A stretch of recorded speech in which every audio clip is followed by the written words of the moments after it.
మీషో నుంచి మగ్గం work blouse అయితే ఒకటి తెప్పించానండి. ఫంక్షన్ ఒకటుంది. ఇంకా వర్క్ చేయించుకునే ఆలస్యం లేదు. అందువల్ల మగ్గం వర్క్ బ్లౌజ్ అయితే ఒకటి తెప్పించాను. మీ అందరితో కూడా క్వాలిటీ ఎలా ఉందో షేర్ చేస్తాను, చూద్దాము. నిండు బ్లూ అండి. మనకి సిరా బ్లూ వస్తుంది కదా, ఆ బ్లూ కలర్‌లో బ్లౌజ్ ఒకటి తెప్పించాను. బావుంటే ఉంచుకుందాం, లేదంటే రిటర్న్ పెట్టేద్దాం అన్నట్లు తెప్పించానండి. క్వాలిటీ అయితే చాలా బావుంది. మనకైతే హాఫ్ పట్టు క్లాత్ ఉంటుంది కదా, ఆ హాఫ్ పట్టు క్లాత్ ఇచ్చారు. 1 మీటర్ ఇచ్చారండి. ఇదంతా హ్యాండ్‌కి ఫుల్ వర్క్ వచ్చింది. మనకి థ్రెడ్ వర్కు, కుందం వర్కు, పూసలతోటి వర్క్ ఇచ్చారు. చాలా బావుందండి. చాలా హెవీగా ఉంది.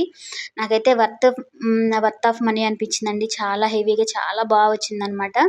ఇదైతే నెక్ అండి. నెక్ కూడా చాలా బావుంది. చాలా హెవీగా ఉంది. ఇంకా స్టిచ్చింగ్ చేసి బ్లౌజ్ చేస్తే ఇంకా చాలా బావుండిద్ది అనిపించింది నాకైతే. నాకైతే చాలా హ్యాపీ అనిపించింది. ఇదైతే కాస్ట్ 720 రూపీస్ పడింది. మనకైతే బయటైతే రాదు. తప్పకుండా మీరు కూడా తీసుకోండి.